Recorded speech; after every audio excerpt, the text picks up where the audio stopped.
Election commission बेईमान है, बिका हुआ है, गुलाम है।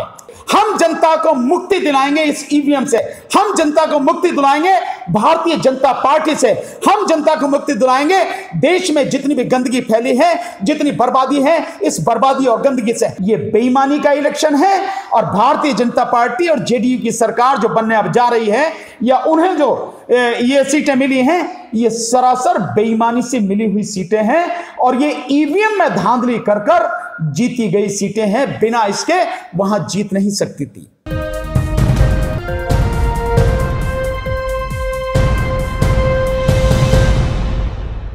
देखिए, बिहार चुनाव जो हुआ है,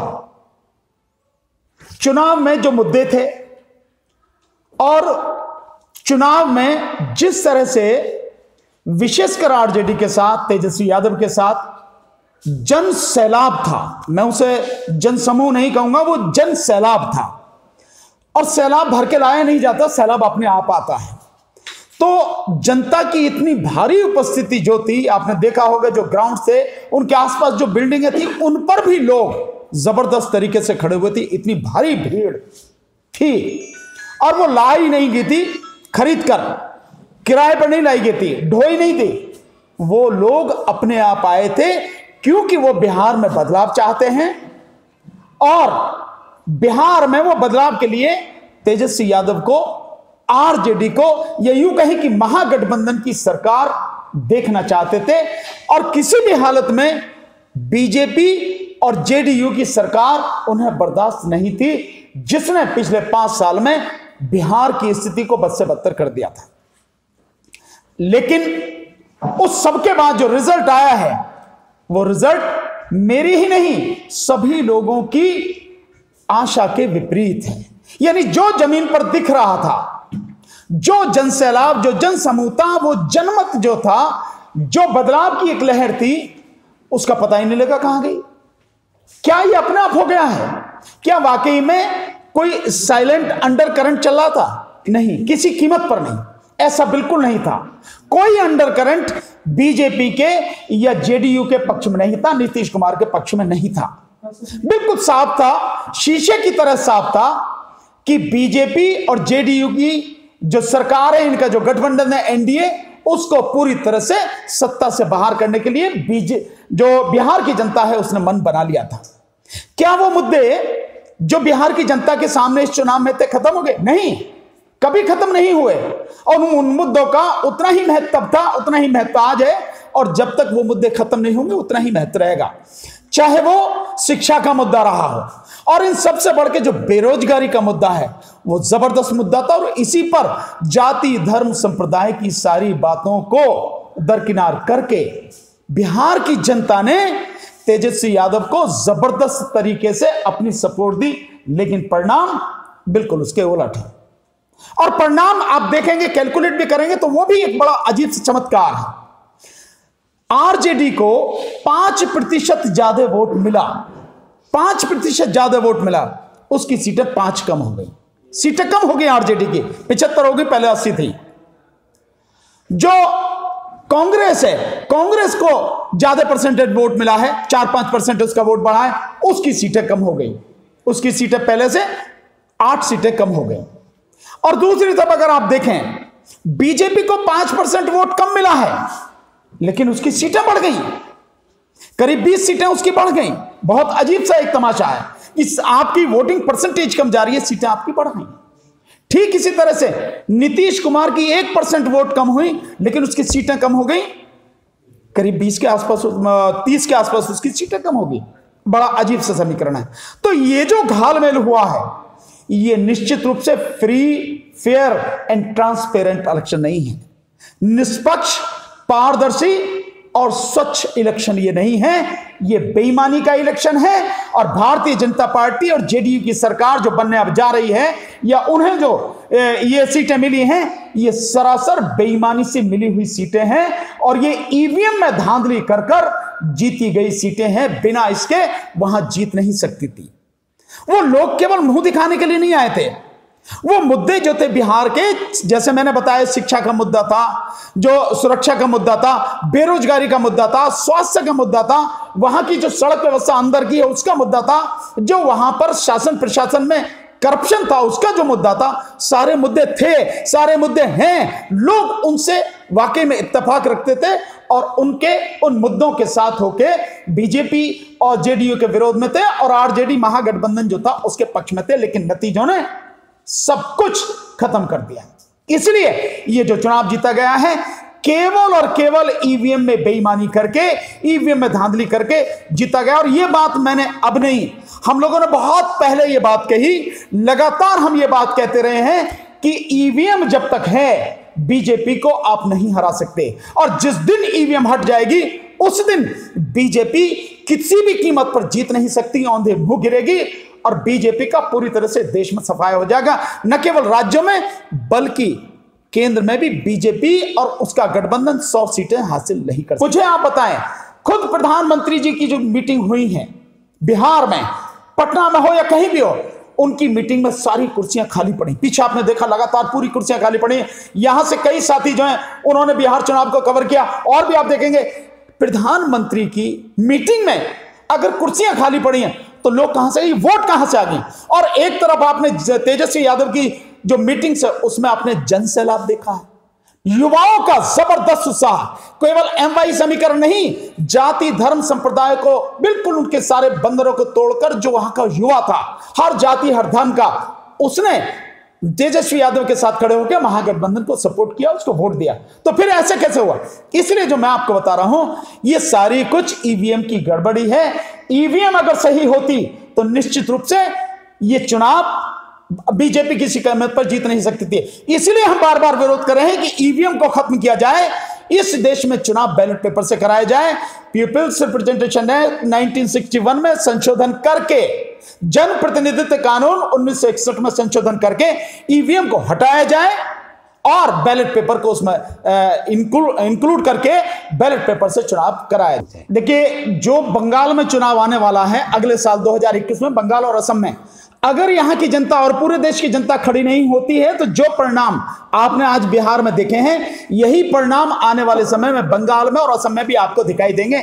इसीलिए सब लोगों से अपील है, इस राष्ट्रव्यापी ईवीएम के खिलाफ जन आंदोलन में हमारा साथ दें, जिसके लिए अभी हमारे जो राष्ट्रीय महासचिव हैं हिजम राजेंद्र सिंघा साहब ने जो बताया कि 26 नवंबर को हम लोग इस आंदोलन की शुरुआत कर रहे हैं। दिल्ली में जंतर मंतर पर 2 बजे से लेकर 5 बजे के बीच में इस कार्यक्रम करके हम इसकी शुरुआत कर रहे हैं। इस कार्यक्रम में अधिक से अधिक संख्या में आप भाग लें, हमारा साथ दें। ईवीएम हटेगी तो बीजेपी हटेगी, और बीजेपी हटेगी तो देश बचेगा। अब इसके अलावा कुछ बचा नहीं है। ये भारत की आजादी की दूसरी लड़ाई है, हमारा साथ। पप्पू यादव जी या कुशवाहा साहब वो अपने लिए लड़ रहे थे, उनका इनके हराने में कोई किसी भी तरह का योगदान नहीं है। जो योगदान है किसी भी तरह का, वहां आपको मैं बार बार जो कह रहा हूं, इनमें से कोई भी उस सब के बावजूद, देखिए हमने जनता के बीच में जाके देखा बिहार में, वहां जनता का मन केवल एक जाति धर्म की बात नहीं मैं कर रहा, किसी भी जाति का व्यक्ति हो, किसी भी संप्रदाय का व्यक्ति हो, उन्होंने ये तय कर रखा था कि साहब चाहे प्रचार कुछ भी हो, कैसे भी कुछ करें, लेकिन वोट केवल और केवल महागठबंधन को, आरजेडी वाला जो है उसको जाएंगे, तेजस्वी यादव को जाएंगे। ये मैंने खुद देखा है, और आप भी शायद बिहार होके आए होंगे। आप देखें, अरुण जी जो है बिहार होके आए हैं, इन्होंने खुद रिकॉर्डिंग की है। प्रधानमंत्री की जो पटना की रैली है वो इन्होंने खुद रिकॉर्ड की है, जिसमें सब दिख रहा है साहब की साहब की पूरी सीटें खाली पड़ी हैं। लगातार जब से बिहार का चुनाव शुरू हुआ और अंत होने तक ये वहां पर रहे। तो ऐसा नहीं है, ये सब कुछ जो हुआ है ये ईवीएम की मैनेजमेंट है क्या कि ये सरकार कैसे ईवीएम की बेईमानी को आप कैसे जो बचा के रखेंगे? ये तभी संभव है जब लोगों के मन में आप ये भ्रम फैला दें कि यार अगर ये लोग साथ में होते, इनकी स्ट्रेटेजी साथ में होती तो ये जीत जाते हैं। बहुत कम मार्जिन, कहीं रखा कहीं कुछ रखा, ये सब सिर्फ ईवीएम को बचाने के धंधे हैं और कुछ नहीं है। जब लहर इतनी जबरदस्त है, जनता इतनी ना समझ नहीं है, जो लोग समझ रहे हैं, जनता समझती है उसका भला क्या है। इसीलिए जनता ने बड़ा जबरदस्त मूड बनाया हुआ था तेजस्वी यादव के आरजेडी गठबंधन को जबरदस्त तरीके से जिताने के लिए। पर इन्होंने जो सारी चीजें की, ये प्लानिंग आज की नहीं, ये प्लानिंग पहले से इनकी चलती रही। ये एक एक चीज करके, एक एक बात करके उसी तरह से भ्रम फैलाते रहे। अगर आप इसका एक उदाहरण देखें कि पहले चुनाव के बाद जो वो मसला आया पुलवामा का मसला क्यों लाएगा? ये सिर्फ इसलिए लाएगा, उन्हें मालूम है कि पुलवामा से वोट नहीं मिलेंगे, लेकिन इसलिए कि जब हम जीतेंगे ईवीएम के माध्यम से तो कह सकेंगे वो राष्ट्रभक्ति की वजह से लोगों का रुख जो है इस तरफ मुड़ गया। तो पहले चुनाव के बाद दूसरे चुनाव में ये सारे, और वो हिंदू वाली विशेषकर जो थर्ड फेज में हो इसलिए मुड़ गया। और इसीलिए पश्चिम बंगाल में जाके जब यहां जो चुनाव होना है थर्ड फेज का, तो अमित शाह पश्चिम बंगाल में जाके वही हिंदूवादी जो वो करते हैं वो सब करने लगे, और वही सीए एनआरसी का मुद्दा उठाने लगे। जो योगी आदित्यनाथ हैं उत्तर प्रदेश के चीफ मिनिस्टर, इन्होंने भी वहां सीमांचल के इलाके में ये बात, तो ये सब कुछ ईवीएम पे किसी तरह से उंगली न उठ जाए उसको बचाने के लिए सारा जो है खेल किया गया है। जिस दिन ईवीएम खत्म हो जाएगी, मैं आपको बार बार कह रहा हूं, जिस दिन ईवीएम खत्म हो जाएगी बीजेपी खत्म हो जाएगी। और किसी तरह से इस पे उंगली न उठे, किसी तरह से ईवीएम जो है किसी चक्कर में ना आए, तो उसलिए ये सारी चीजें करी जाती हैं।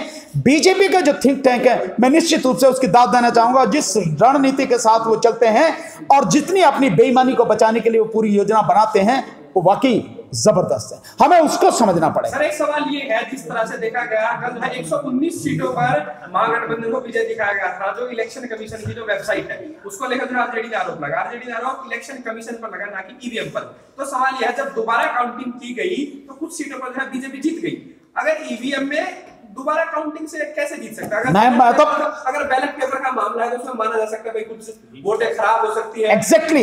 तो ईवीएम में कैसे हो सकता है कि दोबारा गिनती करने के बाद दूसरी पार्टी जीत जाए? मैं तो सिंपल कहता हूं, अगर ईवीएम में आपने 100 वोट डाली हैं तो ना तो उसमें 99 निकल सकती, ना 101 निकल सकती, 100 ही निकलेंगे।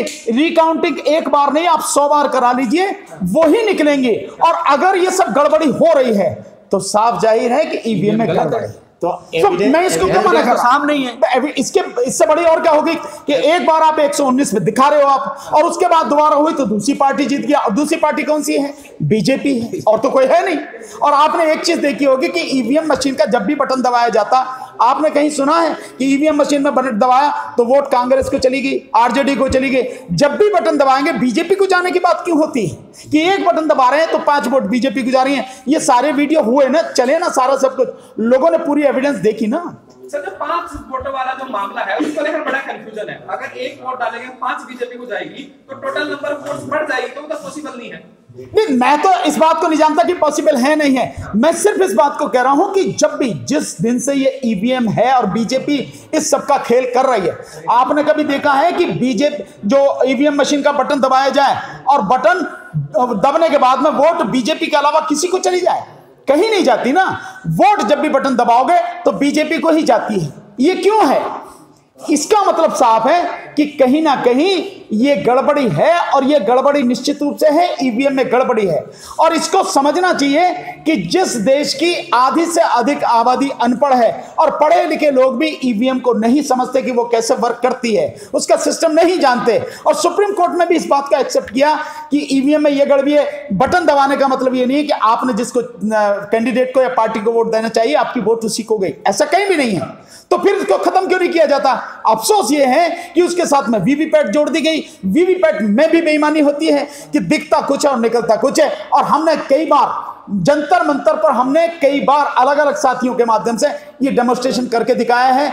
वीवीपैट का डेमोन्स्ट्रेशन करके दिखाया, ईवीएम का हमने डेमोन्स्ट्रेशन करके दिखाया कि इसमें गड़बड़ी होती है। उस सब के बावजूद भी सर प्रधानमंत्री मोदी जी ने पहले जीत की बधाई दे दी थी, क्या वजह है? नहीं, उन्हें मालूम था भाई, वो तो कभी भी दे दें। उन्हें मालूम था कि बिहार में उनकी सरकार बनने जा रही है जब सब कुछ अपने हाथ में ही है। जितनी वोट लेनी है, जितनी सीट लेनी है, जिस तरह से जीतना है, तो उसे पहले ही बताने में क्या दिक्कत है? तो उन्होंने पहले बताया, जिस तरह से लोकसभा चुनाव में बताया गया कि 300 से ज्यादा सीट आएंगी और जो एनडीए है उसकी 350 से ज्यादा वोट आएंगे, वही आया आंकड़ा सारा सब कुछ। ये यही है, इसको समझना पड़ेगा देश की जनता को कि ईवीएम में गड़बड़ी, इसके अलावा कोई गड़बड़ी नहीं है। 2017 में जो कुछ हुआ बेईमानी से जीती। जो ये बीजेपी उत्तर प्रदेश में जो चुनाव जीती बेईमानी से जीती, ईवीएम में गड़बड़ी करके जीती। मैं दावे के साथ कह रहा हूं, आज चुनाव करा लिए बीजेपी का पत्ता साफ हो जाएगा। बीजेपी बहुत टारगेट करके बहुत तरीके से इस सारी चीज को मैनेज करती है, आप इस बात को मानिए। अच्छा चलिए एक बात बताइए कि जब बीजेपी को इतना ही है कि वो हर जगह जीती रही है, लोग उसके साथ में हैं, साइलेंट वोटर उसके साथ में है। ईवीएम से क्यों कराती है चुनाव? सभी अहम खबरों के लिए न्यूज़ MX को सब्सक्राइब करें।